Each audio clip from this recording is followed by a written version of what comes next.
With me are two individuals. They're both experts in the education sector. I have Susan Gitao, who is an education psychologist, as well as Emmanuel Manyasa, who's also a stakeholder in the education sector. Susan, let me just start with you.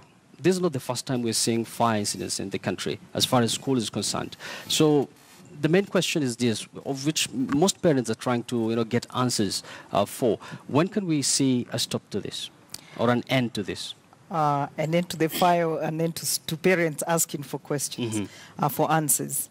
The thing is, when such disaster strikes schools, the reaction that you have seen with the parents is actually a very normal reaction, in the sense that if they know other parents got their children and they have gone home, and you come there, you cannot see your daughter, and nobody is telling you where your daughter is, definitely. There is every reason as a human being to panic, and you start asking, could it be the number that was reported in the morning? Now I hear it's 8, that my daughter is among the number.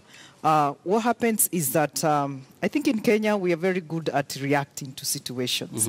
We are not very good at being proactive, in the sense when the country is in such kind of an instability, every institution, and especially where children are concerned, should be at the forefront thinking about the safety. Yes. And even like the ruling yesterday, I'm sure everybody is asking how come the schools were not burning before the ruling yesterday. And what is happening in the nation, let nobody take this for granted. Personally, and I say personally because it's my opinion, when we go talking, things that can fuel more fire, we are actually not doing any service to this nation. And especially those schools where children are in boarding schools.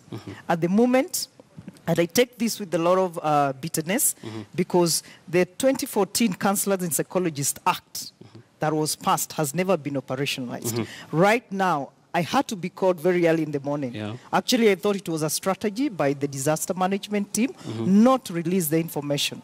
Very early in the morning, before anything even went to the media. And I was being asked by one person who told me she's the GBV, county contact person. And she asked me, I have seen you in disaster situations, kindly, because we do not want more to happen in this country where we find more schools burning and all that. We want to approach this with a lot of sensitivity, and we want to do it professionally. So right now what I would ask parents to do is to be calm, because it's not of any good when you allow the parents to go and view bodies that will make their psychological well-being worse. So I would actually tell them to wait. And I'm very happy because I have seen Masai there. He knows his job very well. Can we listen to him? Because there is a part that is for disaster, preparedness and management. There is a part for the psychological stability of the school. So can we give each? I know there are counselors I have sent on the ground. Yes. Can they also be given a chance? What happens in this nation when you're not covered by the Constitution? You're actually almost a nobody. That's why when I sent the counselors there, they were among the people who have been pushed out of the gate, whereas they're the ones who should be inside to actually help in calming the situation. Clearly, there's no proper coordination on the ground. It. Now, Emmanuel, let's talk about the safety measures that have been put in all these schools. And you've had the Nairobi Governor, Mike Mbuvi Sonko, saying that they're going to inspect all the other schools in the city. First of all, is it his mandate? Is it his job? And at the same time, do you think the safety measures have been put in place, have been implemented well in all these schools? First of all, it's not his mandate. That's one.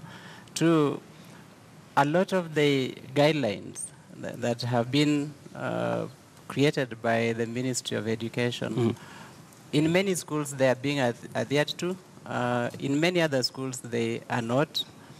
One thing that I have just seen here on TV, and I'm asking myself the question, is one of the guidelines that is there in the Ministry of Education's school safety guidelines is that there should be a list of phone numbers of teachers and of all parents that can be contacted in the event of a disaster.